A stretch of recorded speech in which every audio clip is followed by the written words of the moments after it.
জীবনের পথে কোনো সমস্যা এলে অনেকেরই এই বাণীটি মনে পড়ে।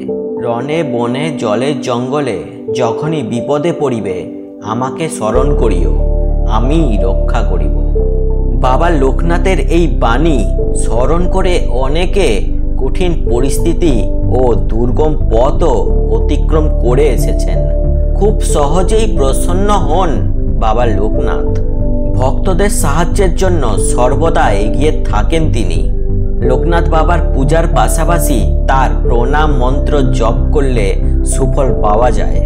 ব্যক্তি জীবনের সমস্ত প্রতিবন্ধকতা কাটিয়ে উঠতে পারে। আড়ম্বর নয়, বরং শ্রদ্ধা ও ভক্তি ভরে মন থেকে বাবা লোকনাথকে স্মরণ করা উচিত। এর ফলে ব্যক্তির সমস্ত আশা আকাঙ্ক্ষা পূর্ণ হয়।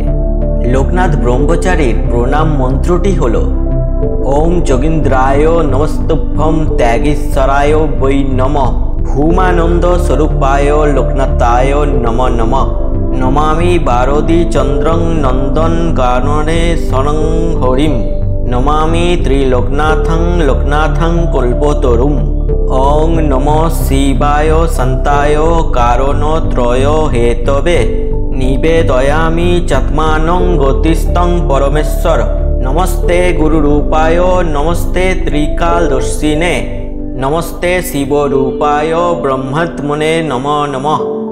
জয় বাবা লোকনাথ, জয় মা লোকনাথ, জয় শিব লোকনাথ, জয় ব্রহ্ম লোকনাথ, জয় গুরু লোকনাথ। ওম শান্তি, ওম শান্তি, ওম শান্তি, ওম। উল্লেখ্য, কোনো কাজ শুরুর আগে এবং বিপদ থেকে মুক্তি পেতে লোকনাথ বাবার নাম স্মরণ করা উচিত। আবার কোনো জাতকের রাশিতে বিষযোগ, দারিদ্র্যযোগ থাকলে তবে অবশ্যই লোকনাথ ব্রহ্মচারীর পূজা করবেন। আবার আর্থিক সমস্যা থেকে মুক্তি পেতেও এই মন্ত্র জপ করতে পারেন।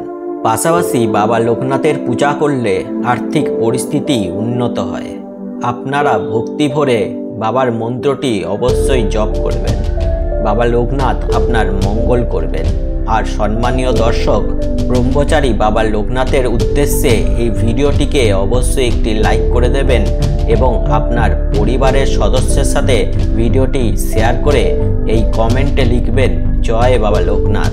আর আমাদের চ্যানেলে নতুন হয়ে থাকলে অবশ্যই চ্যানেলটিকে সাবস্ক্রাইব করে আমাদের পরিবারের একজন গুরুত্বপূর্ণ সদস্য হয়ে যাবেন। কারণ দেখুন পজিটিভ, শুনুন positive, so always be positive.